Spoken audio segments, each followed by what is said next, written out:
आप सभी को मेरा नमस्कार। स्वागत करता हूं मैं आप सभी का स्कैनर एजुकेशन पे। आज के इस वीडियो में हम PQRS के सारे क्वेश्चंस वो कवर करेंगे जो कि आपके सीजीएल 2022 मेंस में आए थे। इसको कवर करना बहुत ज़रूरी है। काफ़ी लोगों ने कवर करा के ऑलरेडी रखा भी हुआ है, बट मेरा गोल क्या है करने का। देखो, काफ़ी सारे लोग मुझसे जुड़े हुए हो जो मेरी तरह से चीज़ों को समझना चाहते हो, मेरी तरह से अंडरस्टैंड करते हो और आपको वही थॉट प्रोसेस सिमिलर बन गया है। तो मेरे इस क्वेश्चंस को कराने से, मेरे सिमिलर तरीके से कराने से आपकी हेल्प ये होगी कि मान लो एग्जाम में सिमिलर क्वेश्चन आते हैं तो टैकल कैसे करना है, एग्जाम में अप्रोच क्या रखना है, उसमें आपको बहुत हेल्प मिल जाएगी। इसलिए मैं इस गोल से ये बना रहा हूँ।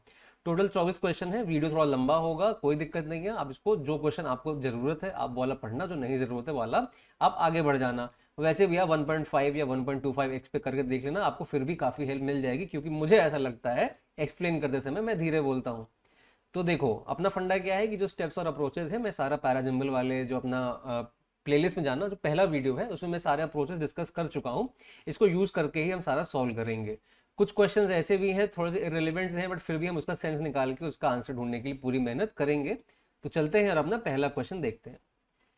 सबसे पहले हमारा क्या तरीका होता है, हमारा गोल क्या है, ऑप्शन एलिमिनेशन का। अगर ऐसा गोल है हमारा तो हम ऑप्शन के पास जाते हैं, पूछते हैं कि भाई साहब आप मेरे को बताओ कि ओपनिंग सेंटेंस हमारा कौन सा है, या फिर कौन कौन से सेंटेंस है जहाँ लिंक बन सकती है, तो उसको हम एलिमिनेट करेंगे। तो यहाँ देखो, ओपनिंग सेंटेंस हमारा हर जगह सेम है और एंडिंग भी ABCD सब सेम है, तो यहाँ से हमें कोई लिंक मिल नहीं रहा है। तो ये ऑलरेडी थोड़ा सा टफ कैटेगरी में मुझे दिखाई दे रहा है।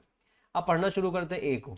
Healthy strong trees act as carbon sinks offsetting carbon and reducing the effects of climate change. कि जो हेल्दी और मजबूत पेड़ होते हैं वो कार्बन सिंक की तरह काम करते हैं, कि कार्बन वहां जाके पूरा बह जाता है, एब्जॉर्ब हो जाता है।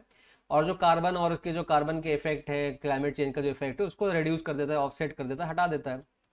ठीक है, जनरल सी बात करी है। सेकंड में कहा है trees help to clean the air we breathe through their leaves and bark they absorb harmful pollutants and release clean oxygen for us to breathe।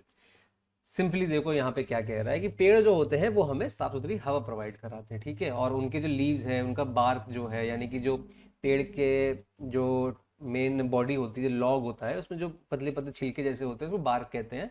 वो एब्जॉर्ब कर लेते हैं हार्मफुल पोल्यूटेंट्स और हमारे लिए अच्छी अच्छी ऑक्सीजन निकाल के देते हैं। तो देखो, इन दो सेंटेंस को पढ़ के थोड़ा सा हमें हिंट मिलता है। मैंने आपको क्या बताया है, प्रोनाउन, नाउन प्रोनाउन रेफरेंसेस की बात करी है, ठीक है। जैसे मान लो मैंने कहा कि आई एम अ टीचर, और फिर जब मैंने आगे इस पैराग्राफ में आगे अपने बारे में बताया तो मैंने अपने आप को रेफर किया इंग्लिश टीचर के नाम पे। तो मैंने पहले ये बताया कि मैं टीचर हूँ, फिर मैंने बाद में बताया कि मैं इंग्लिश टीचर हूँ। तो मैंने उसमें इन्फॉर्मेशन बाद में ऐड करी, बट मैंने पहले अपने आप को इंट्रोड्यूस किया। या फिर ऐसे समझ लो कि मैंने पहले बताया मैं हूँ उदित गुप्ता, फिर मैंने बाद में बताया मैं हूँ एक टीचर, तो हो गया मैं टीचर उदित गुप्ता। तो पहले आप मेन चीज़ को बताओगे, उसके बाद उसके बारे में जो इन्फॉर्मेशन है वो बताओगे। तो हमें इतना समझ में आता है यहाँ ट्रीज के बारे में बात हुई है, और ट्रीज कैसे, और उसके बाद हेल्दी और स्ट्रॉन्ग टीज के बारे में बात हो रही है। तो मुझे इतना इंडिकेशन मिल रहा है कि बी के बाद ही ए आता दिखाई दे रहा है। अभी मुझे इतना समझ में आ गया है। चाहो तो ऑप्शन के पास चले जो बी के बाद ए यहाँ पे आया है, यहाँ नहीं आया है, यहाँ आया है, यहाँ नहीं आया है। तो इस इंडिकेशन से हमें एक हेल्प ये मिलती है कि 1 या 3 में से ऑप्शन हमारे में से आंसर होगा। दूसरा हिंट क्या मिलता है कि या तो बी ओपनिंग होगा या तो डी ओपनिंग होगा। बी हमने पढ़ लिया है, डी पढ़ लेते हैं। In urban environments trees absorb pollutant gases like nitrogen oxides, ozone and carbon monoxide and sweep up particles like dust and smoke। ठीक है भाई, अर्बन एनवायरनमेंट है, शहर वहर में क्या होता है कि जो ट्रीज होते हैं वो नाइट्रोजन नाइट्रोजन तरह की जो पोल्यूटेंट गैस है उसको एब्जॉर्ब कर लेते हैं और डस्ट और स्मोक को भी एकदम सफा चट कर देते हैं, स्वीप कर देते हैं। ठीक है, सी में क्या बात हो रही है, increasing levels of carbon dioxide caused by deforestation and fossil fuel consumption trap heat in the atmosphere. अच्छा, यहाँ पे हीट ट्रैप करने की बात हो रही है एटमॉस्फेयर में। ये क्या होता है, जो एटमॉस्फेयर में हीट ट्रैप होती है जब ज़्यादा हो जाती है तो उससे क्या होता है, उससे क्लाइमेट चेंज होता है। तो देखो, मुझे क्या है दिख रहा है कि सी और ए जो है वो एक ही चीज़ की बात कर रहा है।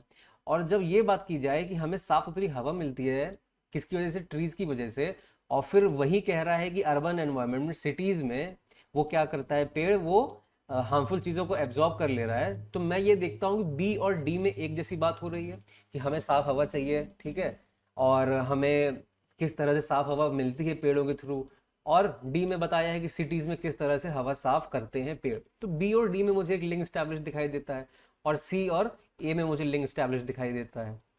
बी डी और सी ए में मुझे इतना पता है बी के बाद ए आना है, तो बी डी और सी ए। अब ऑप्शन के पास जाते हैं तो मेरे पास केवल एक ही ऑप्शन बचता है, क्या, पहला वाला। तो इस तरह से हम इसको मार्क कर सकते हैं पहली चीज। दूसरी चीज, आप इस मेरे एक्सप्लेनेशन को देखो, मैं एकदम डिस्क्लेमर दे रहा हूँ, ये आप इस मेरे एक्सप्लेनेशन को ऐसे मत सोचना कि एग्जाम में जब क्वेश्चन आएगा तो जिस तरह से मैंने अभी सॉल्व किया है आप कर ले जाओगे। देखो मैं टीचर हूँ, मेरा काम क्या है, मैं क्वेश्चन को पढ़ता हूँ, समझता हूँ, और मैं सोचता हूँ कि मैं किस तरह से आपको समझाऊं कि एग्जाम में ये अप्रोच आप यूज कर पाओ। ये मेरा काम है, ये टीचर का काम है। लेकिन आप अगर ये सोच रहे हो इस तरीके से जो मैंने एक्सप्लेन किया है अभी, कि यही सेम थॉट प्रोसेस आप इमीडिएटली एग्जाम में तुरंत पढ़ते हुए निकाल ले जाओगे, तो ऐसा नहीं होगा। मेरा सिखाना का काम क्या था यहाँ पे, कि आप देखो यहाँ पे ट्रीज और हेल्दी स्ट्रॉन्ग ट्रीज, यहाँ ए और सी में क्या सेम बात हो रही है, बी और डी में क्या सेम बात हो रही है, तो इस तरह से लिंक बैठाना है। दूसरी चीज क्या है, ये क्वेश्चन मेरे हिसाब से बहुत बढ़िया नहीं था, ठीक है, थोड़ा बेतुका सा क्वेश्चन था। मैंने सीजीएल 2022 मेंस के काफी सारे क्वेश्चन देखे, उसमें कुछ नहीं, दो चार क्वेश्चन तो एकदम बेतुके निकल के आए थे जिनका कोई सेंस नहीं बनता है। बट फिर भी सेंस बनाना जरूरी है, क्योंकि एसएससी ने आंसर दिया है तो हमको कुछ सीखने को ही मिलेगा, तो हम सीखने के पॉइंट ऑफ व्यू समझेंगे उसको। ठीक है, नेक्स्ट देखो क्या कह रहा है। ऑप्शन हमारा ए, यानी या तो हमारा ए से शुरुआत होगी या तो हमारी सी से शुरुआत होगी, इतना क्लियर है हमें। सी क्या कह रहा है, इट इज अज्यूम्ड दैट। हमने क्या देखा, इट इज अज्यूम्ड, जब इट हो गया तो भाई कुछ होगा इन जनरल, तो इट इज अज्यूम्ड। क्या ये इट उस प्रोनाउन को किसी चीज को रिफर कर रहा है, हमें नहीं पता, ठीक है, क्योंकि जब चीजें कही जाती इस तरह से इट इज अज्यूम्ड, तो ये हो गया जनरल स्टेटमेंट। बट अगर आप ये कहोगे कि it was a bad day, कौन सा बैड डे था, it was a bad day, तब हमें पुराना कोई रेफरेंस मिल सकता है, तो हमें इस वाले से हिंट नहीं मिलता कि ये ओपनिंग होना चाहिए कि नहीं। बट क्योंकि तीन जगह ए लिखा है तो हमें ये हिंट मिलता है कि ए हमारा ओपनिंग हो सकता है। तो ए पढ़ो, tigers are the largest members of the cat family, they are found in many parts of Asia. कि टाइगर जो होते हैं वो कैट फैमिली के सबसे बड़े मेंबर होते हैं, और वो जो है कि मेनली एशिया में पाए जाते हैं।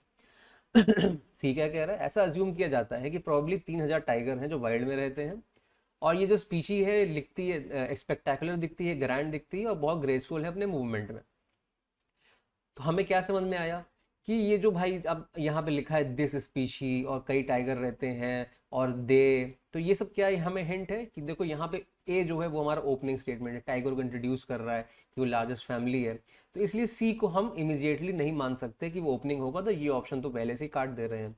फिर आता है ए और ए, यानी ए तो है ही, अब हमें चूज क्या करना है, बी सी डी कौन सा हमारा सेकेंड स्टेटमेंट होगा। तो टेक्निकली हमारा ए अब फिक्स हो गया, बी सी डी में चूज करना है।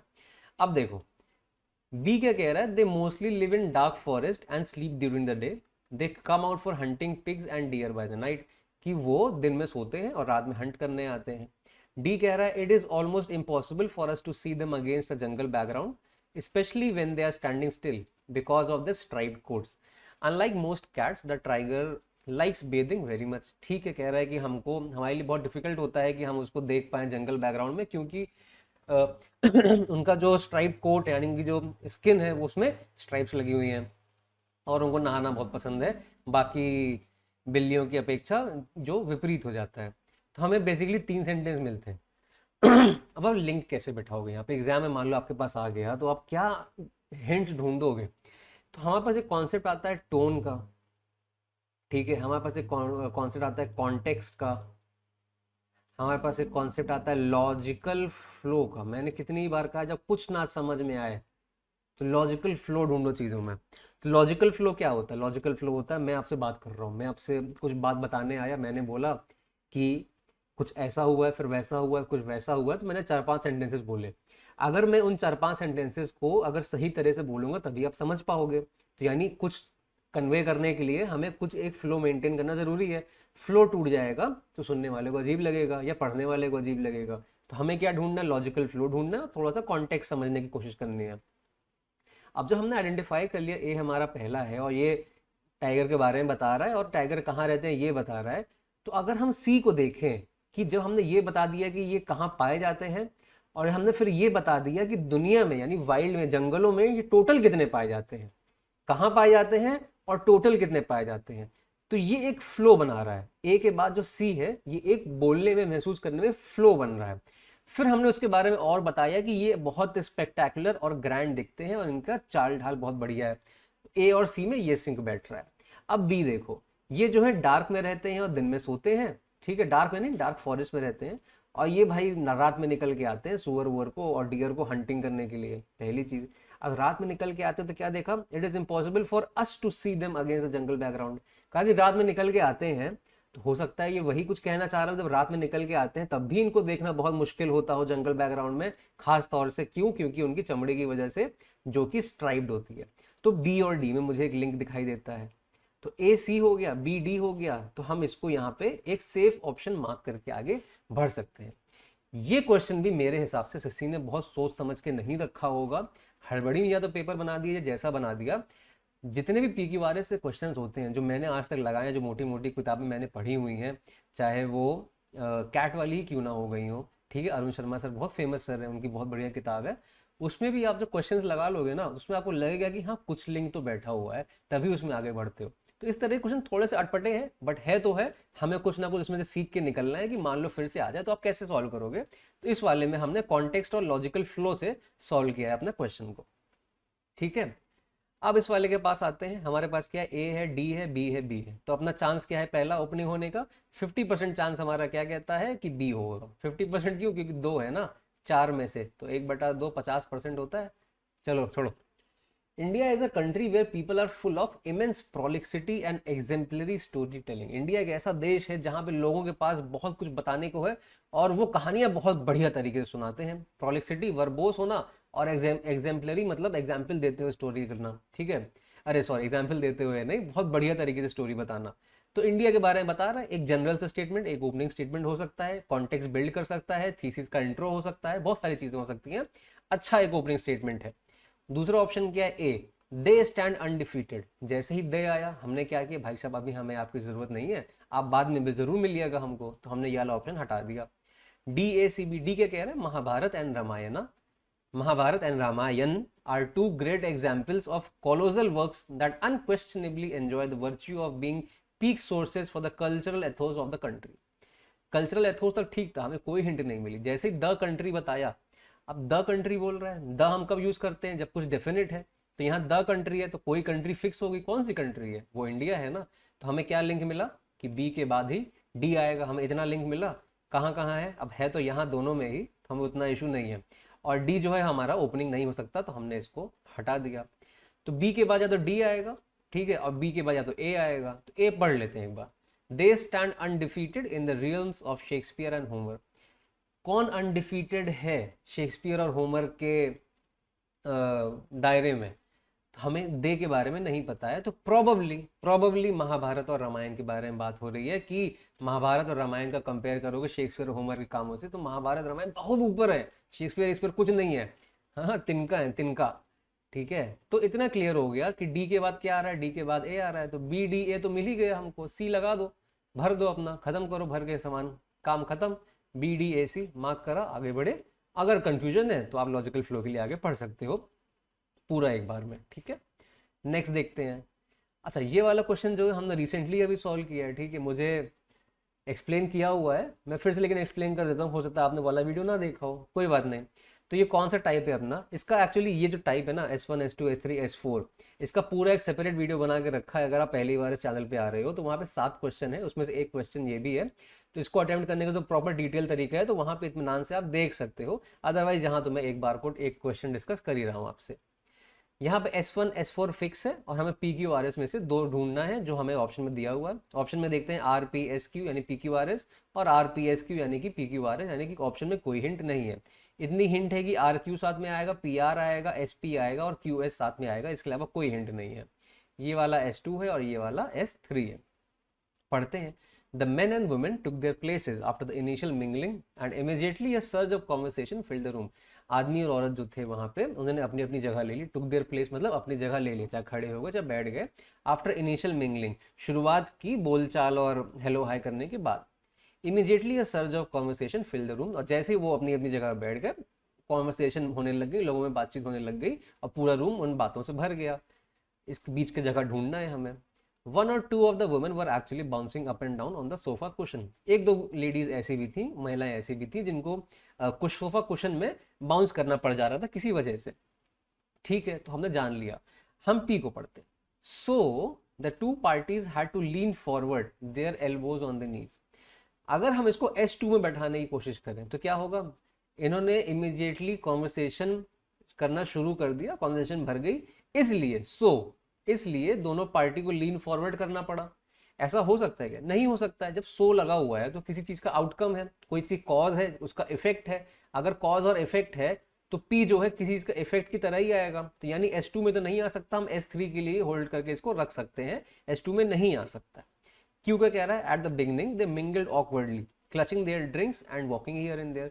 शुरुआत में उन्होंने थोड़ा अजीब तरह से, ऑकवर्ड तरह से मिंगल किया करके, है ना, ठीक है, अपनी ड्रिंक्स को अच्छे से पकड़े क्लच करके और इधर उधर टहलते घूमते।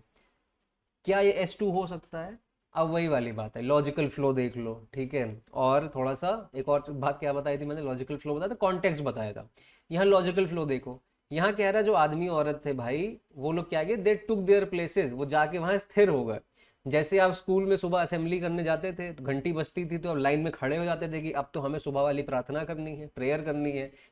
प्रेयर हर स्कूल में होती थी ना, नेशनल एंथम तो होता ही होता था। तो अब जब आपने जगह ले ली अपनी, तो आगे जगह स्थिर हो गए ना, अब खड़े हो गए, वहीं पे खड़े हो गए, बैठ गए, जो भी कर रहे हो, अपनी जगह ले लिया आपने। अब ये वॉकिंग हियर एंड देयर क्या कर रहे हो, नहीं करोगे तो ये लॉजिकली फिट नहीं बैठ रहा है, तो मैं इसको इग्नोर कर दूंगा इमीजिएटली, क्योंकि ये S2 S3 में आएगा ही नहीं। उसके बाद वाली बात है ना, तो मैं Q हटा दूंगा। Q ये ऑप्शन है और Q ये ऑप्शन है, तो यानी PR हो सकता है या SP हो सकता है। तो हम पढ़ लेते हैं। अच्छा, P को मैंने S2 के लिए भी हटा दिया, अब ध्यान से देखो, तो ऑप्शन बचता है अपना S और P। तो S को पढ़ो, the men's chair were far enough away from the women's काउचेज।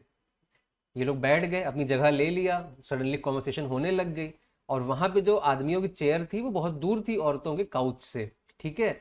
और इसके बाद पी आएगा, जिसकी वजह से दोनों पार्टीज को, यानी मेन की वुमेन की पार्टी को झुकना पड़ा, लीन फॉरवर्ड, और अपने एल्बो को अपने घुटनों पे रख के बात करनी पड़ी, जिसकी वजह से लेडीज को बाउंस भी करना पड़ जा रहा था सोफा कुशन पे, आगे झुक के चले आ रहे थे बार बार।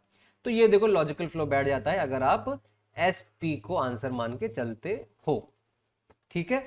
ऐसे सॉल्व करना है, और बढ़िया बढ़िया तरीके से इसको ढूंढना है, कैसे और तरीके से सॉल्व कर सकते हैं, आगे निकल के आएगा, ठीक है। अच्छा लगा तो लाइक जरूर कर देना वीडियो को, लाइक आप करते हो, ठीक है, आपके लिए तो कुछ नहीं है, बट मेरे चैनल को थोड़ा सा पुश मिलता है। आप लाइक करते हो तो शायद यूट्यूब के एल्गोरिथम को लगता होगा कि हाँ भाई कुछ अच्छा काम किया होगा, और लोगों को जरा पहुंचा देते हैं इनका वीडियो। नेक्स्ट क्वेश्चन देखो, अपने पास क्या है, ऑप्शन के पास गए DA DD, तो इतना क्लियर हो गया कि डी से शुरू होने के 75% चांस है और ए के शुरू होने के 25% चांस है। एक्सपीरियंस कहता है कि डी से शुरू होने के 99% चांस है। तो पहले हम ए पढ़ लेते हैं कि शायद एलिमिनेट हो जाए। The principles that emerge from those trials, जैसे ही मैंने दोज ट्रायल पढ़ा तो मुझे लगा कि भाई ये दोज जो है ना, ये कहीं ना कहीं और इस्तेमाल हुआ होगा।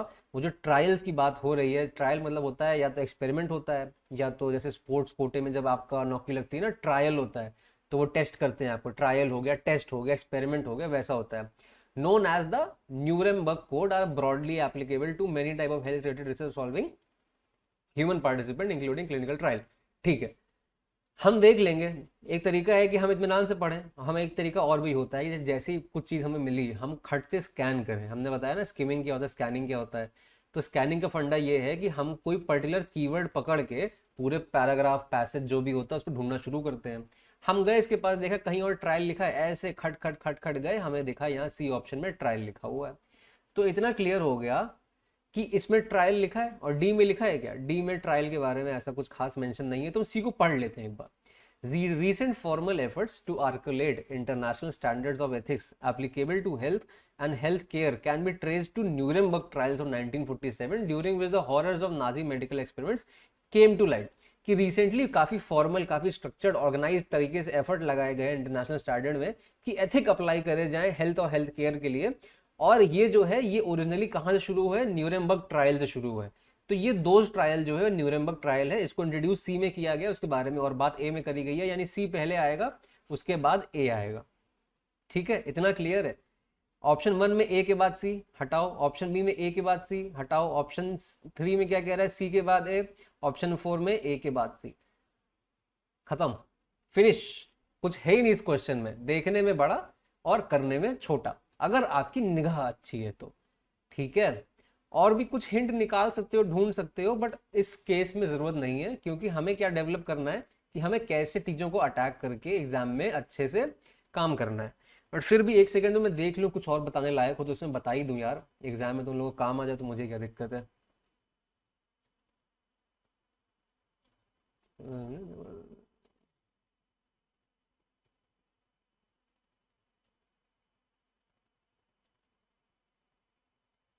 ठीक है, देखो डी हमारा ओपनिंग है, इतना तो हमें क्लियर है क्योंकि यहाँ दोज आ गया था तो हमने ए को एलिमिनेट इमीडिएटली कर दिया था। तो डी ओपनिंग को हमने पकड़ लिया। डी के बाद हम पढ़ते हैं ए या सी को, एक्चुअली केवल हमारे पास या तो ए ऑप्शन है या तो हमारे पास सी ऑप्शन है। तो जब हमने ए को पढ़ा तो हमें खुद ही मिल गया दोज, तो यानी ए तो होगा नहीं, तो ए वाला ऑप्शन यहाँ हट गया, ए वाला यहाँ हट गया, तो वैसे भी डी और सी आपका निकल आया। तो ये दूसरा तरीका है। पहला तरीका ए पढ़ा, सी को लिंक कर लिया, सी के बाद ए आना है, वैसे कर लिया। दूसरा तरीका हमने ए को एलिमिनेट कर दिया कि ओपनिंग नहीं हो सकता, तो अपने पास तीन ऑप्शन बचा। उसके बाद देखा कि या तो ए आएगा या तो सी आएगा, मतलब सेकंड सेंटेंस। फिर हमें क्या वही हिंट मिली कि ए तो हमारा पहले आएगा नहीं क्योंकि हमें अभी तक ट्रायल के बारे में इंट्रोडक्शन मिला नहीं है, उसके पहले सी आएगा। तो दो जगह ए था, तो फिर हमारा एक ही ऑप्शन बचता है। तो ये दूसरा तरीका आपको सॉल्व करने को जाता है, नई चीज मिल गई अटैक करने के लिए एग्जाम के हिसाब से। नेक्स्ट क्वेश्चन करते हैं। क्या कह रहे हो भाई साहब तुम, सी डी सी सी, यानी सी के होने के मैक्सिमम चांसेस हैं। पढ़ लेते हैं सी को यार, देखते हैं क्या कहता है।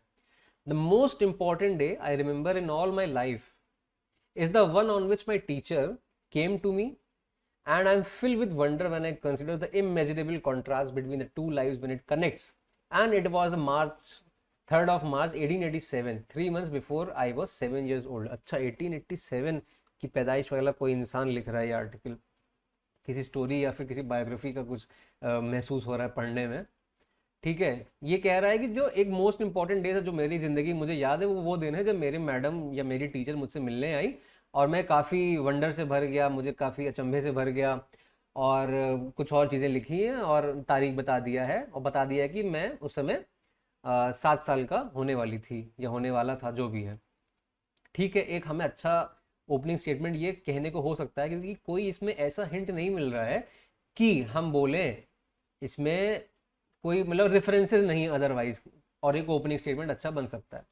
और हम किसको पढ़ना है, डी को पढ़ना है। The afternoon sun penetrated the mass of honeysuckle that covered the porch and fell on my upturned face, and my fingers lingered almost unconsciously on the familiar leaves and blossoms which had just come forth to greet the sweet southern spring.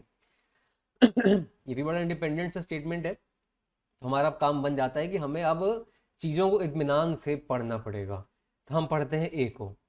On the afternoon of that eventful day, चलो एक link तो मिला, कुछ तो मिला, कोई day था, वो था मोस्ट इंपॉर्टेंट डे। ठीक है, उसके बाद वो इवेंटफुल डे की आफ्टरनून याद आई, और जैसे ही हमने ए को पढ़ा तो हमें याद आया कि हमने डी में भी कुछ आफ्टरनून सन की बात करी थी। तो पहले सी आ जा रहा है। ठीक है, हमने बात किया सी इंपॉर्टेंट डे के बारे में। फिर हमने क्या देखा कि afternoon of that eventful day, हमने देखा कि ए आ रहा है, और फिर देखा कि आफ्टरनून सन के बारे में बात हो रही है। तो सी के बाद ए आ रहा है और सी के बाद डी आ रहा है, इतना मुझे समझ में यहाँ पे आ रहा है। ए के बाद डी आ रहा है कि नहीं, ये हमें कंफर्म अभी करने के लिए कुछ हिंट और चाहिए हो सकती हैं। I stood on the porch, dumb, expectant, and guessed vaguely from my mother's signs and from the hurrying to and fro in the house that something unusual was about to happen. So I went to the door and waited on the steps. अच्छा, उस दिन की दोपहर को क्या हुआ, मैं porch पे गया। पोर्च पता है क्या होता है, मतलब जैसे बड़े बड़े घर होते हैं जिनके घर के बाहर लॉन होता है, दरवाजा खुलते ही एक पतला सा गलियारे जैसी जगह होती है, पोर्टिको जैसी, तो उसको पोर्च कहते हैं। जहाँ पे पहले दरवाजा खोलते हो, थोड़ा सा बाहर एरिया आता है, वहाँ आंगन जैसा समझ सकते हो, घर के बाहर की आंगन नहीं कहते हैं, मेरे ख्याल से आंगन ही कहते हैं उसको। उसके बाद आप सीढ़ी उतर के घर के बाहर लॉन पे आते हो, तो पोर्च वो हो गया, दरवाजे के बाहर वाला एरिया। ठीक है, और वहां की सीढ़ी पे जाके वो बंदा बैठ गया। डी में कह रहा है कि sun penetrated the mass of honeysuckle that covered the porch. हो जाता है हनी सर्कल कोई तरह का फूल हो और उसने इस पोर्च को कवर्ड कर दिया था। ये मुझे एक हिंट मिलता है लॉजिकल फ्लो बनाने में, कैसे कि वो पहले पोर्च पे गया, फिर उसने देखा कि वहां जो हनी सर्कल है वो वहां पे पड़ा हुआ है, कवर कर रखा है पूरे पोर्च को। तो सी हो गया, फिर ए हो गया, फिर आपका डी हो गया। तो ये जो ऑप्शन है सी ए डी बी, ये वाला इस पॉइंट ऑफ व्यू से मुझे ज्यादा स्ट्रांग निकल के आता है। बाकी अगर एग्जाम में समय कम है, सर जल्दी जल्दी स्किमिंग करके करना है, कैसे करें स्किमिंग, समझते हो ना कि आइडिया लेके निकल गए, तो सिंपल एक अच्छा गेस ऐसे मारना कि मोस्ट इंपॉर्टेंट डे और दैट इवेंटफुल डे, सी के बाद ए आ गया। ऑन द आफ्टरनून, तो आफ्टरनून को इंट्रोड्यूस कर दिया, फिर आफ्टरनून सन की बात करेगी, मतलब आफ्टरनून के बारे में और बताया, तो इस तरह से एक रिलेशन बना के सी के बाद ए के बाद डी ऐसे मार्क करके भी आगे बढ़ सकते हो। बट ये जो मैंने तरीका बताया पोर्च और यहाँ पोर्च, तो ये प्रॉपर ये कैट वाला सवाल है, ठीक है। ये एकदम एक एक वर्ड कहीं से ढूंढ के लॉजिकल फ्लो बनाने वाला क्वेश्चन है। ये अच्छा क्वेश्चन मैं बोलूंगा एग्जाम के हिसाब से कि ये सटीक सवाल दिया सरकार ने आपकी, ठीक है। नेक्स्ट देखते हैं। The temperature of the world has increase resulting, अरे मैं पहले सेंटेंस में पढ़ रहा हूँ, पहले तो ऑप्शन के पास जाना है। BAAA यानी चांसेस क्या है अपना पहले के होने के, पहले के चांसेस हमारे ए हैं। बी क्या कह रहा है, melting of ice cap will increase sea level thereby drowning many island and coastal region, ठीक है। Temperature of the world has increase, जिसकी वजह से ग्लोबल वार्मिंग हो रही है। Melting of ice cap, sea level बढ़ा देंगे, ड्राउनिंग हो जाएगी आइलैंड की और कोस्टल रीजन की। Increase amount of carbon emission is considered as reason behind global warming. देखो भाई यहाँ पे ग्लोबल वार्मिंग आया, वर्ल्ड का टेम्परेचर बढ़ रहा है जिसकी वजह से ग्लोबल वार्मिंग हो रही है। उसका रीजन क्या है, increase amount of carbon emission is considered reason behind global warming. तो ए आ गया, फिर सी आ गया। ए के बाद सी कहाँ है, एक यहाँ है एक यहाँ है, ठीक है। फिर देखा the increase in global temperature is melting the polar ice cap. अच्छा यहाँ पे ग्लोबल वार्मिंग हो रही है, टेम्परेचर बढ़ रहा है जिसकी वजह से मेल्ट हो रहे हैं क्या, पोलर आइस कैप। तो डी आ सकता है, ठीक है। Melting of ice cap will increase sea level, अब देखो यहाँ पोलर आइस कैप मेल्ट हो रहे हैं, मेल्ट होने के बाद ही तो सी लेवल बढ़ेगा ना, तो उसके बाद आ गया बी। तो A C D भी बहुत इजी क्वेश्चन, हमारा थर्ड वाला एकदम सही आंसर निकल के आता है, इसमें किसी को भी दिक्कत नहीं होगी ऐसा मेरा असम्पशन है। DCDD, डी से शुरू हो रहा है। Women talking adopted by the writer director Sarah Polley from Miriam Toews 2018 novel is vibrant cinema. Sentence का सब्जेक्ट क्या है, वुमेन टॉकिंग। वर्ब क्या है, इज। कॉम्प्लीमेंट क्या है, वाइब्रेंट सिनेमा। टेक्निकली ये केवल इतना है। ये क्या है, अडेप्टेड बाई और अडेप्टेड फ्रॉम क्या है आपका, preposition plus object, preposition plus object.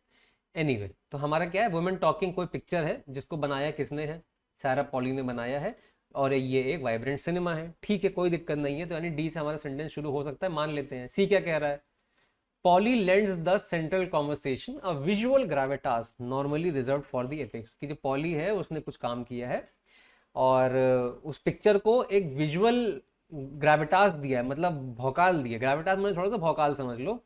और उसको जो वो विजुअल ग्रेविटास दिया है वो नॉर्मली किसके लिए रिजर्व होता है, एपिक्स के लिए। जब बहुत अमेजिंग कोई बहुत बड़ी पिक्चर बनती है तो उसमें वो चीज़ पाया जाता है। अब यहाँ पॉली लिखा है, यहाँ सहरा पॉली लिखा है, बहुत बढ़िया सा हिंट मिला है कि नहीं मिला है। पैराग्राफ शुरू होता है, वहां लिखा था मेरा नाम उदित गुप्ता। उदित गुप्ता इज ABCDXYZ, और मेरे बारे में चार गालियां लिख दी ठीक है। उसके बाद में फिर क्या लिखा, केवल उदित लिखा या केवल गुप्ता लिखा, और उसके बाद आगे बात कर दी। तो इंट्रोड्यूस किया, फुल नेम यूज किया, उसके बाद हमको केवल रिफर करना है, तो ये नाउन प्रोनाउन रेफरेंस होता है। या तो गुप्ता लिख के काम चल जाएगा अगर कोई और गुप्ता के बारे में पैसेज में बात नहीं हुई है, या तो केवल उदित लिख के काम चल जाएगा। इतना तो क्लियर है कि डी आएगा फिर सी आएगा, तो सी तो ओपनिंग नहीं होगा।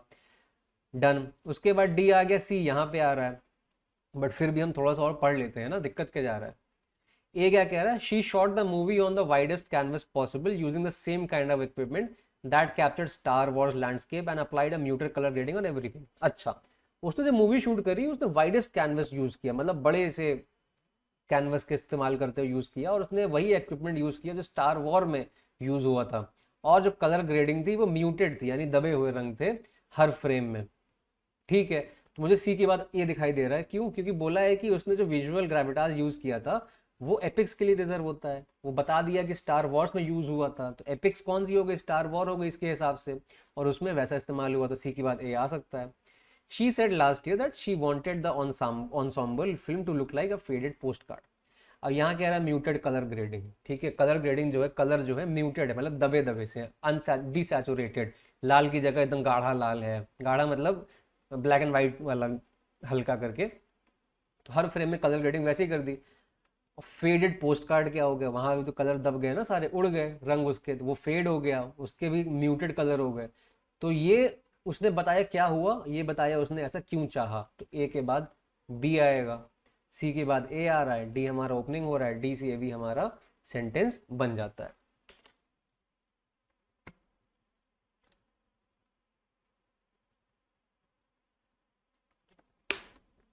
ठीक है, इजी था, बहुत डिफिकल्ट नहीं था इसमें बताने वाली चीज बस ये थी मेरे पास कि डायरेक्टली सी को नहीं पकड़ सकते थे हम यहाँ पे इस सेंटेंस में। हमें हो सकता है कि यहाँ इंट्रोड्यूस तो कर ही दिया सारा पॉली को, तो शी यहाँ भी लिखा हुआ है तो डी के बाद भी आ सकता है। तो थोड़ा लॉजिकल फ्लो ढूंढ लेना और कुछ हिंट्स और ढूंढ लेना अगर टाइम हो तो, नहीं तो फिर तो ऐसे ही आंसर निकल आ रहा है।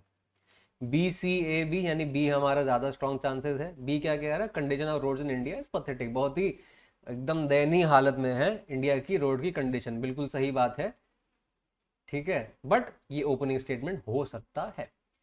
Increasing number of vehicles leave little space on the roads. अच्छा, यहाँ रोड को बताया पथेटिक हो गई है, थोड़ा सा इंट्रोडक्शन दिया रोड के बारे में, फिर बताया कि जो नंबर ऑफ व्हीकल बढ़ गए हैं उसकी वजह से सड़कों पे जगह नहीं बची है। तो बी के बाद सी आता दिखाई दे रहा है, इतना क्लियर है। अच्छा, यानी ये नहीं होगा हमारा ओपनिंग। ए क्या कह रहा है, road accidents have become very common in India. बड़ा इंडिपेंडेंट सा स्टेटमेंट है तो इसलिए हम इसको पकड़ के रखेंगे, बट इसलिए अभी इसको फिट नहीं बैठा पा रहे बी के आगे या बी के पीछे। Roads are narrow and remain congested most of the time. देखो बी आया, एक ओपनिंग स्टेटमेंट से बन सकता है। अगर हम इसको ओपनिंग लेके चलते हैं, मान लो हमने बी को ओपनिंग मान लिया, ए को भी मान सकते हैं, ए भी काफी अभी अलग चल रहा है, बट अभी हम बी को लेके चल रहे हैं। क्यों, देखो यहाँ पे कंडीशन ऑफ रोड बताया इंडिया में पथेटिक है, फिर यहाँ बताया कि रोड में जगह नहीं है, यहाँ बताया रोड नैरो है और कंजेस्टेड है। तो इन तीन सेंटेंस में क्या बात हो रही है, रोड की बात हो रही है। इस वाले में क्या बात हो रही है, रोड एक्सीडेंट की बात हो रही है। इतना क्लियर हुआ। जब इन तीनों में रोड की बात हो रही है, इसमें रोड एक्सीडेंट की बात हो रही है, तुम याद करो मैंने बताया है कि अक्सर जो लास्ट सेंटेंस होता है, मान लो दो आपको इंडिपेंडेंट सेंटेंस मिल रहे हैं, तो जो लास्ट सेंटेंस होता है वो बड़ा अनरिलेटेड सा होता है। अक्सर क्या होता है, या तो कंक्लूड कर दिया सारे चीज को बात को, लेकिन अगर लिंक नहीं बैठ रहा है, कोई बढ़िया फिट नहीं बैठ रहा है, तो क्या होता है आखिरी में कुछ अलग सी बात कर देंगे, हल्का सा कहीं और डाइवर्ट करने की कोशिश करते हैं कॉन्वर्सेशन को या पैसेज को या थॉट को। तो अगर मैं बी को पहले लेके चलूँ कि बी कंडीशन जो है रोड बड़ी खराब है और रोड जो है नैरो हो गई है, कंजेस्टेड है,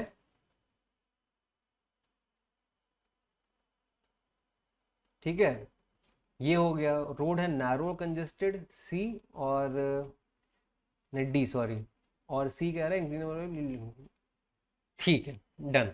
पहले बी आएगा, रोड जो है नैरो है और कंजेस्टेड है, क्यों है, क्योंकि जो नंबर ऑफ व्हीकल्स हैं वो बढ़ गए, जिनकी वजह से जगह कम हो गई है। तो पहले बी आ गया, उसकी वजह से डी आ गया, उसकी वजह से सी आ गया। अब यहाँ ए को हम बैठा के इस ऑप्शन तक पहुंच सकते हैं और एक सटीक आंसर निकाल सकते हैं। और क्योंकि बी डी और सी एक साथ आएगा तो ए को हम ओपनिंग नहीं मान सकते, हमको इसको आखिरी में ही बैठाना पड़ेगा, क्योंकि यहाँ पे तो सी बी और डी आ जाता है। ठीक है, तो इस तरह से सॉल्व करते हुए आगे बढ़ना। कुछ कुछ क्वेश्चन एसएससी ने ऐसे दे दिए हैं कि भले ही आपको लगे कि बड़ा ऑब्वियसली ये सही आंसर है, आप मार्क करके लेके चले जाओगे, हो सकता है। जैसे मान लो बी सी डी ए भी आप पकड़ सकते थे एक बार को, क्यों, लॉजिकल फ्लो तो नहीं मिल रहा है इमीजिएटली एक बार में, बट ऐसा कुछ अटपटा भी नहीं लग रहा है पढ़ने में, आप एकदम से पढ़ ले जाओगे।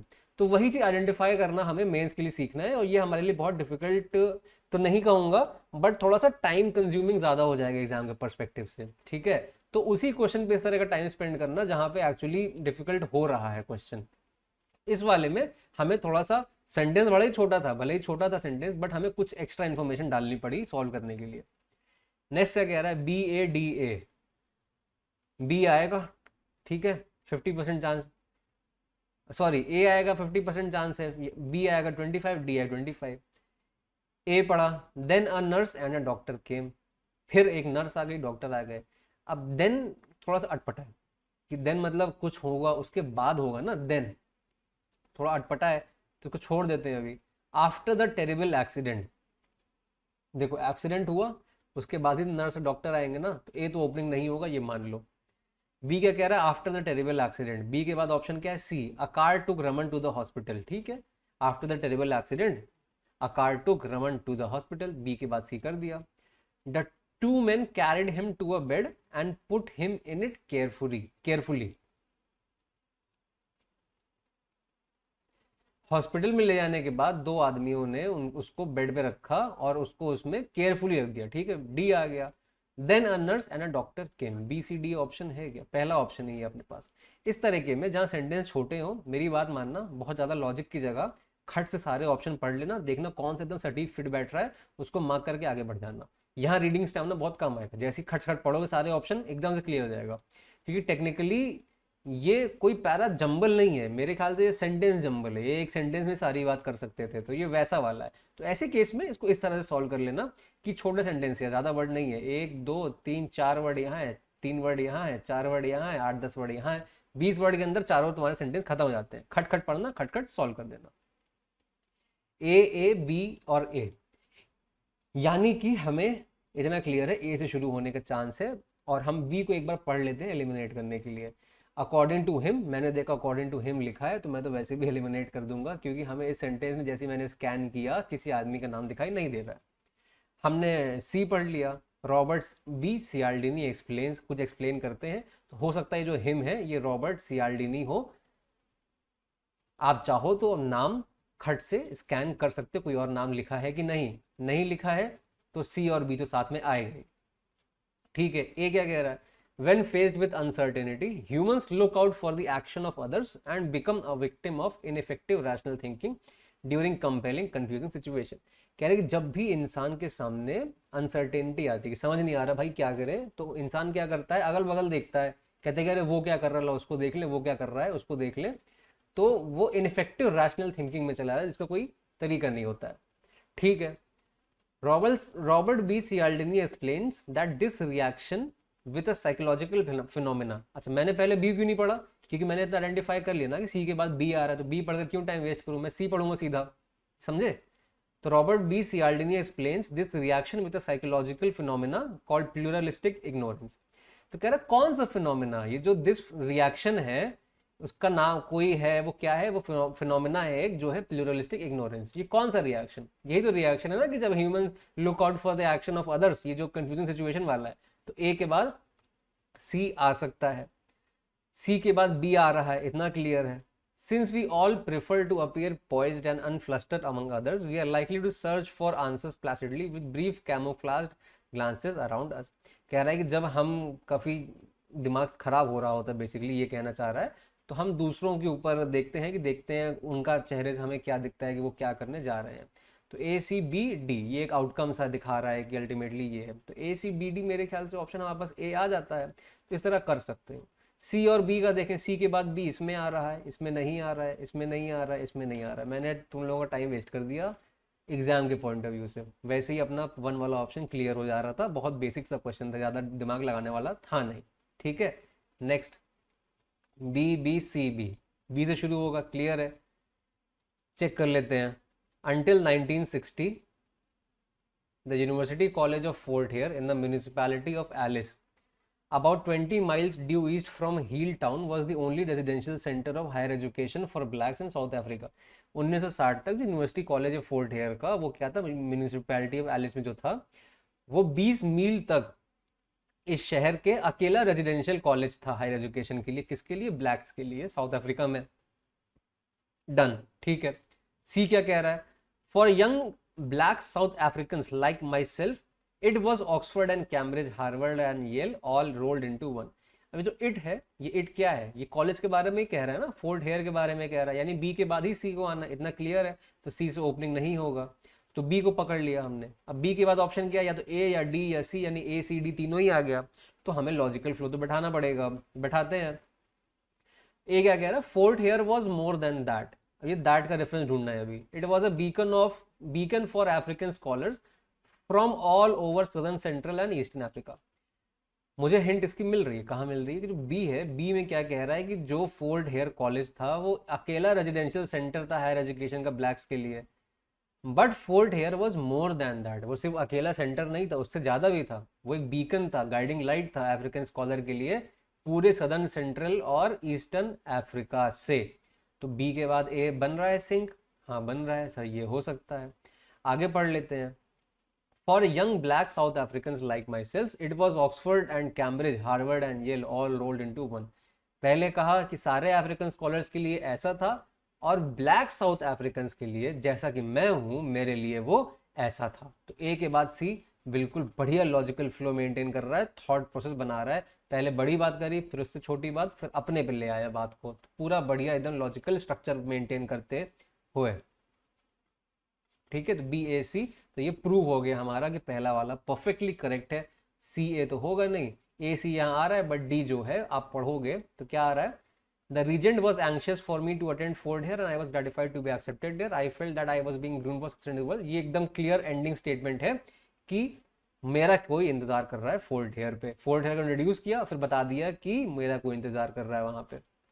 ठीक है, क्लियर, पहला वाला आपका सही हो जाता है। नेक्स्ट, नेक्स्ट क्या कह रहा है, सी सी डी ए, सी से ओपनिंग होने के चांसेस हैं, फिर डी है, फिर ए है। ए क्या कह रहा है, in speed, in comfort, in beauty, in equipment she was a masterpiece. She के बारे में हमें नहीं पता है तो हम ए को हटा देंगे। Everything about her was attractive and fascinating, हम 3 को भी हटा देंगे। अब बचता है हमारे पास 2, जिसमें कि सी हमारा क्लियर है कि ओपनिंग है। अब सी के पास चले गए। टाइटैनिक वॉज क्वीन एलरी of a day and pride of the White Star line, हमारा ओपनिंग हो गया, क्लियर है। अब डी आएगा कि बी आएगा, ये मेन फंडा है, और देखना है ए बी है, बेसिकली डी ए बी देखना है और बी ए डी देखना है। ठीक, लेते हैं, देख लेते हैं। Everything about her was attractive and fascinating, हमें टाइटैनिक का इंट्रोडक्शन दिया और बताया गया कि उसके बारे में हर चीज अट्रैक्टिव थी और फैसिनेटिंग थी। ठीक है, गुड। फिर क्या कह रहा है, it was the envy and admiration of the maritime nations of the world. कौन, टाइटैनिक, वो एनवी था, एडमिरेशन था, किसके, मैरिटाइम नेशंस जिनके पास शिप हैं या फिर जो कोस्टल एरियाज में है दुनिया के। ठीक है, ये भी अच्छी बात है। तो यानी डी भी आ सकता है, बी भी आ सकता है। ये तो बड़ा कंफ्यूजिंग सिनारियो में हमको रख दिया। अब क्या किया जाए, देखो मैंने इस क्वेश्चन को बड़ा समझा कि क्या फंडा है इसका। टेक्निकली ये क्वेश्चन मेरे हिसाब से फ्लॉड है थोड़ा सा, क्योंकि इसमें आप बहुत क्लियरली लॉजिकल फ्लो मेंटेन नहीं कर पा रहे हो। तो मैंने इस जो ऑप्शन एसएससी ने दिया है, ठीक है, उसके हिसाब से मैं एक लॉजिकल फ्लो क्रिएट करने की कोशिश कर रहा हूँ। एग्जाम में ये क्वेश्चन आता तो 50% चांस है कि मैं भी गलत करके आता। आपने सही किया हो सकता है, मेजोरिटी ने सही किया हो, बट इसने मुझे बहुत लॉजिकल फ्लो मेंटेन दिखाई नहीं दिया। बट फिर भी मैं कुछ ढूंढ के लेके आया हूँ, समझना। हमारा यहाँ पे डाउट कहाँ पे है कि डी आएगा पहले कि बी आएगा। ठीक है, पहला डाउट ये है। दूसरी चीज, ए जो है, in speed, in comfort, in beauty, in equipment she was a masterpiece, everything about her was attractive and fascinating. A और डी, या फिर डी और ए एक साथ आएंगे, यानी डी ए एक साथ आएगा या ए डी एक साथ आएगा। क्योंकि देखो वो कह रहा है कि टाइटैनिक वो मास्टरपीस है, स्पीड में, कंफर्ट में, ब्यूटी में, इक्विपमेंट में मास्टरपीस है, और उसके बारे में हर चीज अट्रैक्टिव और फैसिनेटिंग है। अब चाहे अब इसको ऐसे बोलो, everything about her was attractive and fascinating, in speed, in comfort, in beauty, in equipment she was a masterpiece. तो आपने बोला उसके लिए हर चीज फैसिनेटिंग है यार, उसकी स्पीड, कंफर्ट, ब्यूटी, इक्विपमेंट सब चीज बढ़िया, मास्टरपीस। ये ऐसे बोलो यार उसका स्पीड, कंफर्ट, ब्यूटी, इक्विपमेंट सब मास्टरपीस है, इनफैक्ट उसका हर चीज ही अट्रैक्टिव, फैसिनेटिंग है। तो लॉजिकल फ्लो दोनों मेंटेन कर रहा है ना मेरे हिसाब से। तो आप भाई एडी भी हो सकता है और डीए भी हो सकता है, ठीक है, बट ये आएंगे साथ में, इतना क्लियर है। दूसरी चीज, जब मैं बी को पढ़ता हूं तो मुझे एक चीज क्लियर, थोड़ा सा लिंक बैठाने की कोशिश करता हूं कि टाइटैनिक के बारे में बताया कि वो क्वीन एलरी है अपने दिन के लिए, वो प्राइड है, और साथ ही साथ वो एनवी भी है और एडमिरेशन भी है। ये फाइनली मुझे यहाँ पे एक लिंक दिख रहा था कि ये जो सी है उसके बाद बी आ सकता है, कि सी के बाद उसको डिस्क्राइब करते हुए डिस्क्रिप्टिव नेचर निकल के आता है कि the Titanic was a queen एलरी of the day, Titanic was the pride of the White Star Line, and Titanic was the envy and admiration of maritime nation of the world. तो बड़ी बड़ी बातें हैं, और ये वाली जो बातें ए डी कह लो या डी ए कह लो, ये उसकी फीचर्स वाली बातें हैं, उसके कोर पे चली आती हैं। तो डी ए भी यहां तो है, लेकिन सी और बी हमारा यहां पे साथ आता है, तो हमको सेकंड ऑप्शन हम मार्क कर सकते हैं।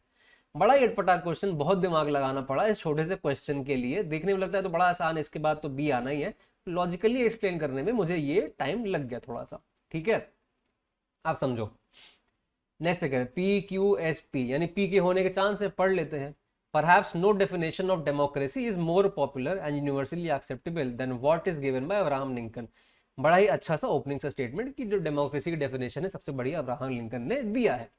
क्यों, क्या कह रहा है, he defines democracy as government of the people, by the people and for the people. तो अब्राहम लिंकन ने डेमोक्रेसी की डेफिनेशन दी, बहुत बढ़िया है, और उसने डेफिनेशन बता दी। तो इतना समझ में आ गया कि पी के बाद क्यू आएगा, और क्यू से ओपनिंग नहीं हो सकता है, ये भी नहीं होगा क्योंकि पी के बाद क्यू आएगा, और ये हमारा काफी क्लोज हो सकता है। डेमोक्रेसी के बारे में बताया और तुरंत इसके बारे में बता दिया।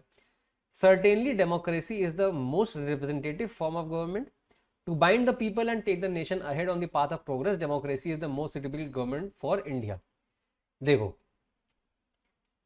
डेमोक्रेसी क्या है? सबसे रिप्रेजेंटेटिव फॉर्म ऑफ गवर्नमेंट है। कैसे पता हमें? क्यों? क्योंकि ये जो क्यू में बोला है ना, government of the people, by the people, for the people, तो ये क्या बताता है?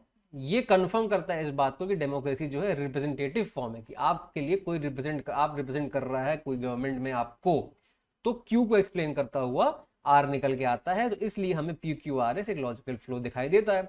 और फिर बताया कि इंडिया में डेमोक्रेसी बेस्ट हो जाती है, तो एस जो है हमारा कंक्लूडिंग स्टेटमेंट हो जाता है। तो पी क्यू आर एस इस केस में परफेक्टली अच्छा आंसर बन के आता है। बहुत ही इजी क्वेश्चन, ज्यादा दिमाग लगाने की जरूरत ही नहीं है।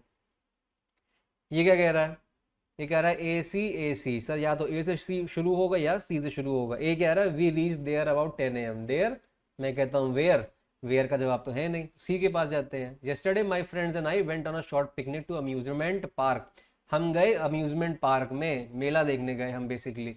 तो सी हमारा ओपनिंग बन के आता है। तो मैं पहले इसको काट दूं और इसको काट दूं।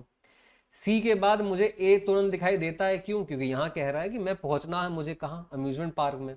और कहाँ पहुंच, कितने बजे पहुंचा मैं? 10 बजे पहुंच गया। सी के बाद ए है। इमीडिएटली मैं नहीं कह रहा हूँ, मैं कह रहा हूँ सी के बाद ही कहीं ना कहीं ए आएगा। ठीक है। The first ride we took was a ferris wheel, it was really big, all of us yelling and crying. भाई हमने जो लिया फ्यूरी व्हील थी, बहुत बड़ी राइड थी, हम सब चिल्ला रहे थे, रो रहे थे। Even though we had reached on time there was a serpentine queue for tickets, I took the entrance ticket. Good. क्या कह रहा है कि हम अगले दिन, कल हमने डिसाइड किया कि हम जाएंगे पिकनिक में और अम्यूजमेंट पार्क करेंगे। हम वहाँ 10 बजे पहुँच गए। हालांकि वहाँ हम समय से पहुँच गए, बट फिर भी वहाँ पे लंबी टिकट की लाइन लगी थी। अब क्लियर हो गया, सी, सी के बाद ए के बाद डी। और जब डी आ गया तो उसमें कहा कि हमने एंट्रेंस टिकट ले लिया, टिकट लेके अंदर गए, फिर पहली राइड देख ली हमने, वो क्या है? बी। तो सी ए डी बी हमारा थर्ड ऑप्शन है। इजी, वेरी इजी क्वेश्चन, आराम से मार्क कर दो। बी सी सी, यानी बी पढ़ लेते हैं। दीज फिक्सेस, अब दीज फिक्सेस मेरे पढ़ते ही दिमाग में क्या आता है कि यहाँ तो कुछ गड़बड़ है, ये तो इमीडिएटली हमारा ओपनिंग सेंटेंस नहीं हो सकता है। ठीक है।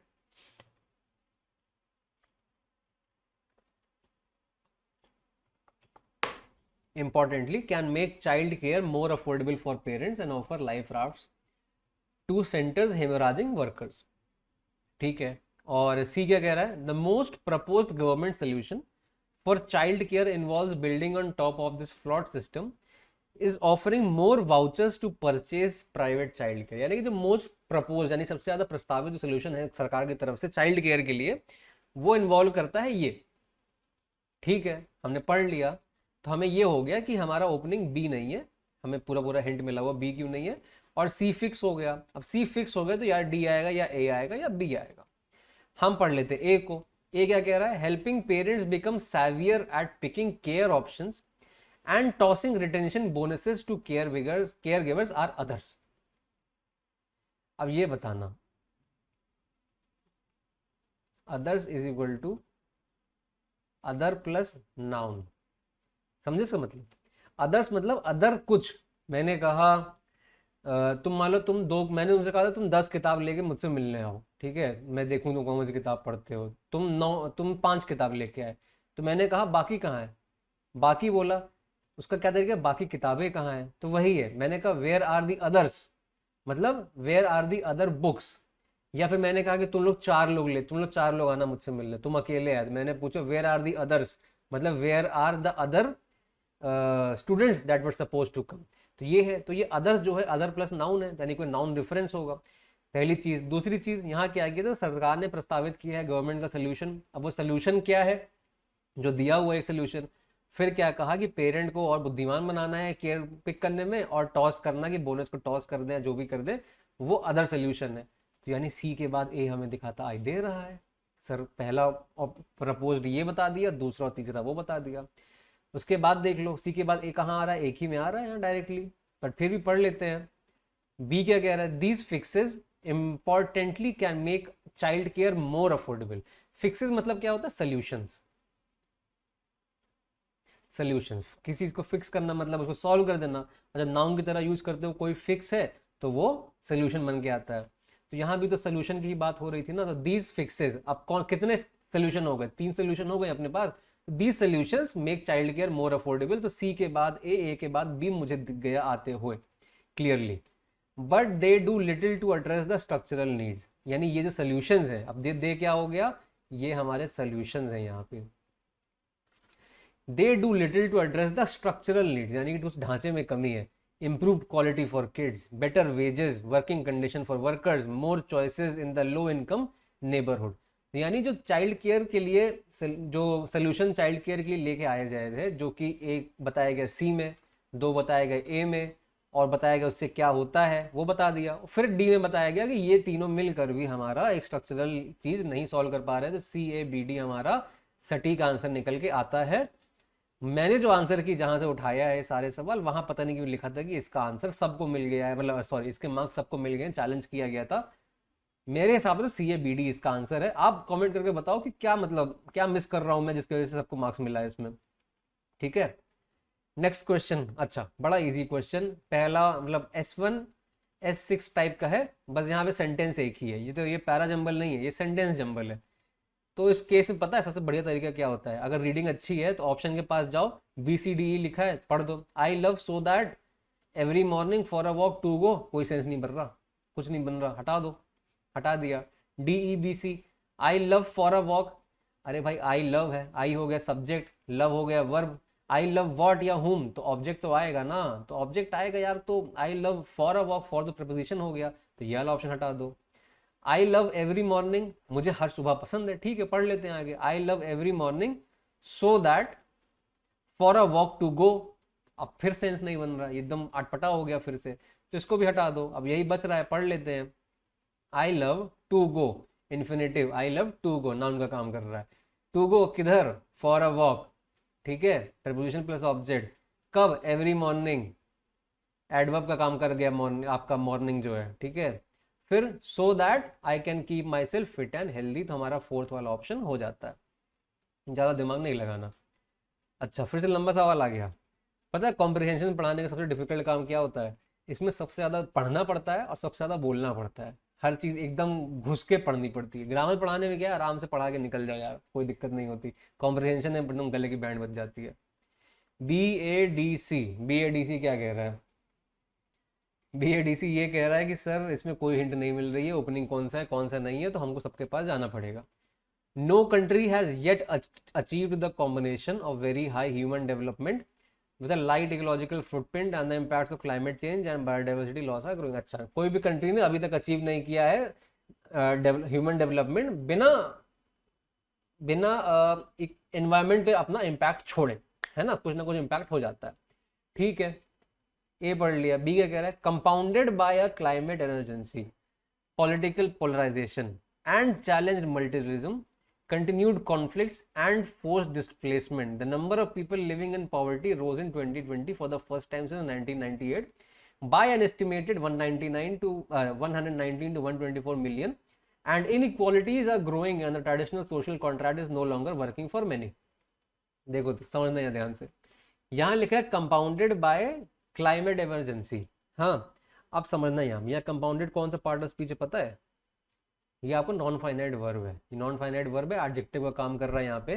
तो मुझे पहले लगा कंपाउंडेड बाय क्लाइमेट इमरजेंसी के बाद बताया जाएगा कि क्या चीज़ कंपाउंड हो रहा है, बट अब ध्यान से पढ़ो, तो लिखा है कंपाउंडेड बाय किससे, climate emergency, political polarization and challenge multilateralism, continued conflict, force displacement, number of people living in poverty rose. अब क्या कंपाउंड हो रहा है ये नहीं बताया गया है, तो कुछ तो कंपाउंड हो रहा होगा, तो बी हमारा ओपनिंग नहीं है। देखो कैट लेवल वाली बातें हो रही है सारी, डिफिकल्ट क्वेश्चन है, तो बी को क्या करेंगे, हम ओपनिंग नहीं मान सकते हैं, इतना क्लियर है। ए हमने होल्ड कर रखा है, कुछ क्लियर समझ में आया नहीं है। सी पढ़ते हैं। The challenge of reaching agenda 2030 was already significant even before the covid pandemic hit. तो जो एजेंडा है 2030 का, उसमें ऑलरेडी चैलेंज थे कोविड-19 के पहले ही, तो ये बोल रहा है। तो बड़ा ही इंडिपेंडेंट सी बात नहीं चल रही है कि एकदम आइसोलेशन में अलग से कुछ कह रहा है कि कोई चैलेंज के बारे में, ठीक है, तो हम इसको होल्ड पे रखते हैं, ठीक है, होल्ड पे। डी क्या कह रहा है, today's development challenges are dynamic interconnected puzzles of multi-dimensional risk that require systemic solutions, and multilateral cooperation is vital in addressing these shared challenges that cross boundaries and geography of time। कह रहा है कि आज के जो challenge है वो dynamic है, इंटरकनेक्टेड पजल है, किस चीज़ के, मल्टी डायमेंशनल रिस्क है, जिसको चाहिए होता है सिस्टमिक सोल्यूशन चाहिए होता है, और कोऑपरेशन चाहिए होता है मल्टीलेटरल लेवल से, जो कि बहुत ज़रूरी है। तो इस तरह से कह रहा है। तो देखो समझो, ये कह रहा है कि जो चैलेंज था ऑलरेडी सिग्निफिकेंट था कोविड-19 के पहले, और जो डी कह रहा है कि आज का चैलेंज डायनेमिक है। ठीक है, कोई दिक्कत नहीं है। अब मैंने चारों सेंटेंस पढ़ तो ली है, अब मैं तुम लोगों को अब इसमें ढूंढता हूँ कि क्या सीन है। हाँ, मैंने बताया था ना, जो बी है वो ओपनिंग नहीं हो सकता, वो कंपाउंडेड बाई है। तो वो कंपाउंड को क्या चीज कंपाउंड हो रहा है, तो ये जो चैलेंज है ना, चैलेंज किस चीज का, एजेंडा 2030 का, वो सिग्निफिकेंट है पहले से ही, पैंडमिक के पहले से ही। अब जो हो गया है वो कंपाउंड हो गया है, क्लाइमेट इमरजेंसी, तो सी के बाद बी आएगा, मुझे इतना दिख रहा है। ठीक है। और कहाँ लिखा चैलेंजेस, यहाँ पढ़ा था चैलेंजेस हम लोगों ने, shared challenges, these shared challenges. Challenges को अगर बोल रहे हो दीज शेयर्ड चैलेंजेस, तो उसके बारे में कहीं तो मेंशन किया होगा ना। तो देखो कहाँ किया है, चैलेंज यहाँ मेंशन किया है, उसको बताया गया कि वो कंपाउंड हो गए हैं। वो क्या हो गए हैं, ये पॉलिटिकल, ये फलाना ढिमाका, ये सारा लिखा हुआ है। तो सी के बाद बी आया, बी के बाद डी आया, तो ये दीज जो है वो बी में जो लिखा है उसको रिफर कर रहा है। सी बी डी मुझे लिंक मिल गया, सी बी डी हमारा केवल एक ही में है, फोर्थ वाले ऑप्शन में, तो मैं इसको मार्क कर दूंगा। Difficult question but a good question. ठीक है, नेक्स्ट। ये क्या कह रहे हैं भाई साहब, ये कह रहे हैं कि बी होगा या बी होगा या सी होगा या डी होगा। बी क्या कह रहा है, now my well being is simply the result of a careful and measured mode of living, and perhaps the most astonishing thing is that 3 times in my youth I was rendered by illness a hopeless physical wreck and given up by physician। कह रहा है कि मेरी जो wellbeing है, मैं जो आज फिट हूँ, वो केयरफुली और मेजर्ड तरीके से जीने की वजह से हुआ है। और सबसे अचंभे वाली चीज़ ये है कि अपनी जवानी में 3 बार मैं इतना बीमार हो गया था कि सारे फिजिशियन ने अपनी होप छोड़ दी थी। ये नाव जो लिखा है ये थोड़ा सा मुझे अटपटा लग रहा है, बस मुझे कॉन्विक्शन आने से रोक रहा है कि ये ओपनिंग है।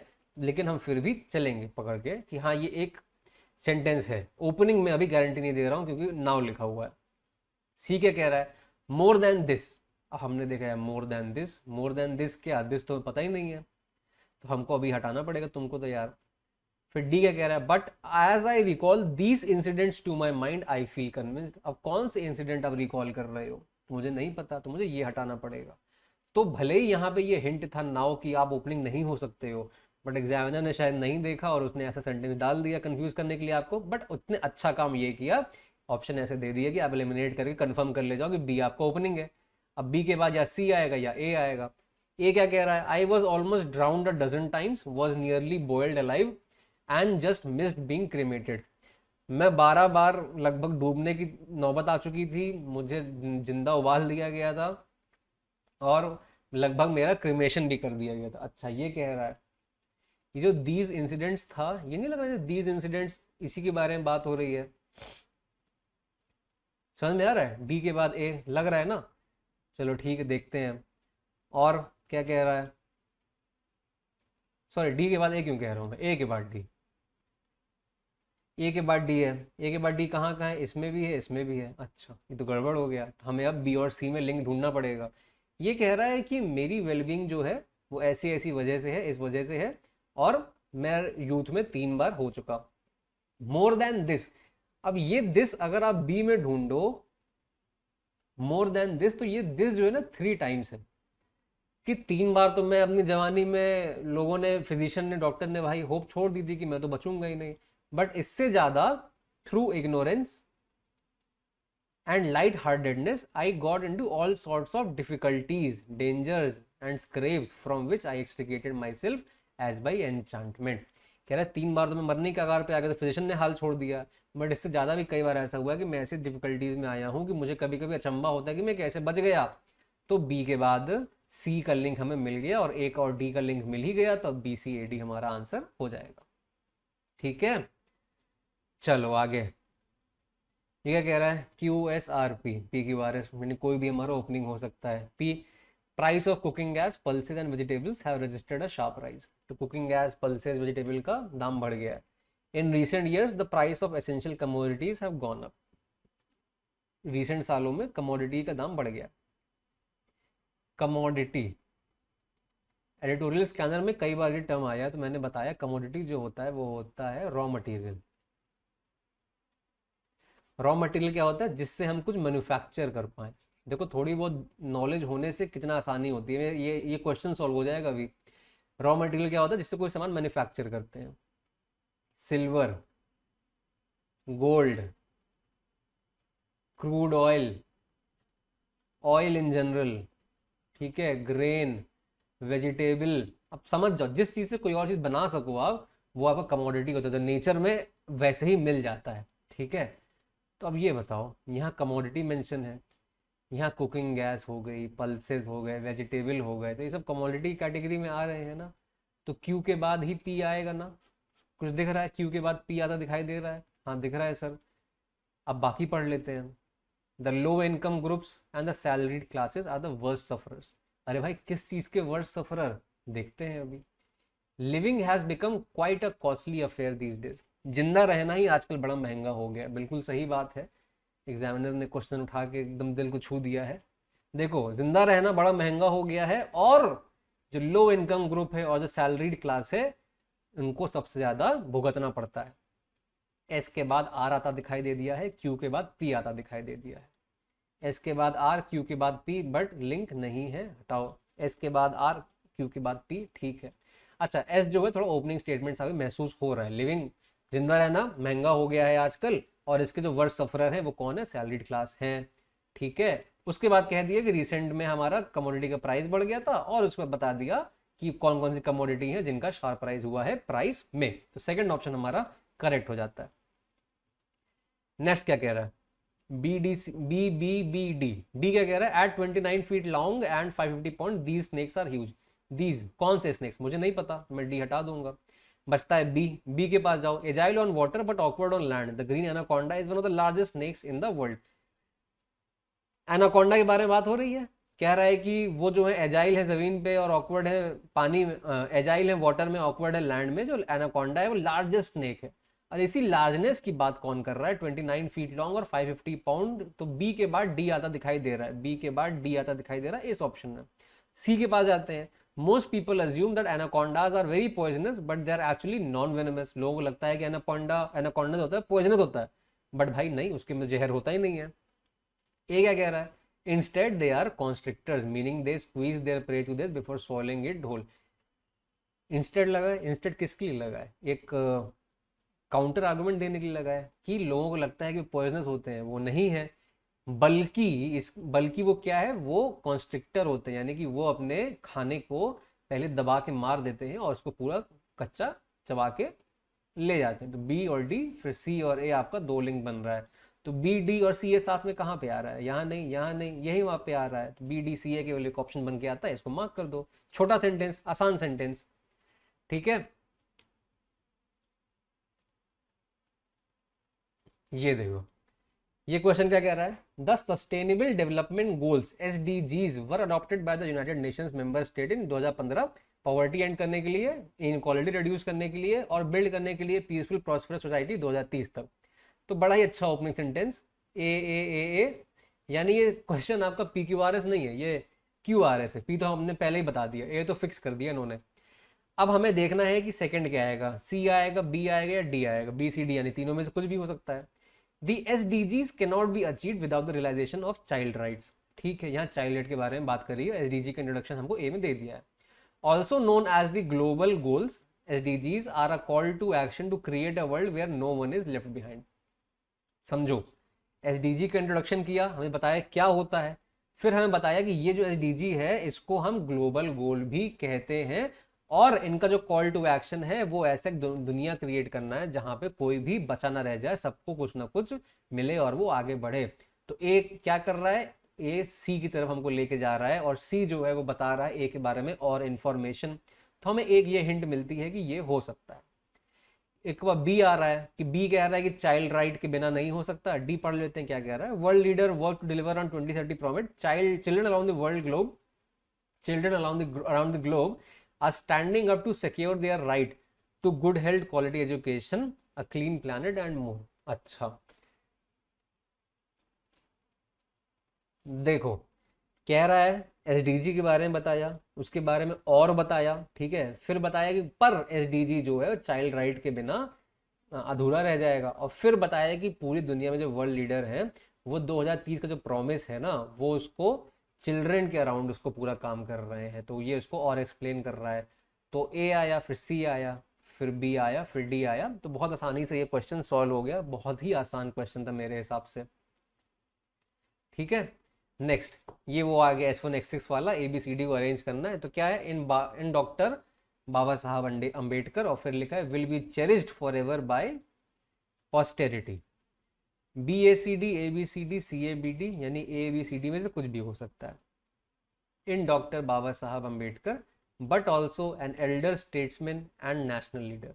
बट ऑल्सो जैसे मुझे याद आता है, मुझे याद आता है नॉट ओनली, क्योंकि नॉट ओनली के साथ ही आपका बट ऑल्सो आता है, कंजंक्शन में पढ़ के रखा है। We have not only a crusader against the caste system but also an elder statesman and national leader. तो बी के बाद ए मिल गया, पूरा पूरा हिंट। यहाँ नॉट ओनली आया, नॉट ओनली ये बट ऑल्सो ये। A valiant fighter for the cause of the downtrodden in India, whose contribution in the form of Constitution of India will be cherished forever by posterity. BACD। Clear है, एकदम simple सा question, ज्यादा दिमाग लगाने की जरूरत नहीं थी इस वाले में। अच्छा, यहाँ पे आ गए, खत्म हो गया। मुझे लगा भी लंबा और चलेगा, अभी मैंने भरा नहीं है, इसे भर के दे दूंगा, परेशान मत होना, क्वेश्चन नंबर डाल दूंगा जिन लोगों को आंसर आखिरी में चाहिए रहता है। पीपीटी मैंने बना के बस रख लिया था, जैसे कि काम आसान हो जाए। और ये सारे वीडियो हैं, पहली बार आए हो तो प्लीज़ रिक्वेस्ट है आपसे, जहां भी आपको कमी महसूस हो रही है इसमें से कुछ वीडियो देख के आप अपना इम्प्रूवमेंट कर सकते हो। रिक्वेस्ट ये नहीं है कि देख लेना, ये तो मेरा आपसे सजेशन है। रिक्वेस्ट ये है कि आप वीडियो एग्जिट करने के बजाय लाइक कर देना, और वीडियो अच्छा लगा कि नहीं मुझे कमेंट करके ज़रूर से बता देना। लाइक, कमेंट, सब्सक्राइब, ये सब आपके लिए बहुत छोटी छोटी चीज़ें हैं, बट ये हमारे चैनल को ग्रो करने में बहुत हेल्प करती है, और यूट्यूब को बताती है कि आपको वीडियो अच्छा लगा है, तो वो वीडियो और लोगों तक पहुंचाने की कोशिश करता है। तो आज के वीडियो में केवल इतना ही, मिलता हूं आपसे नेक्स्ट वीडियो में। जय हिंद।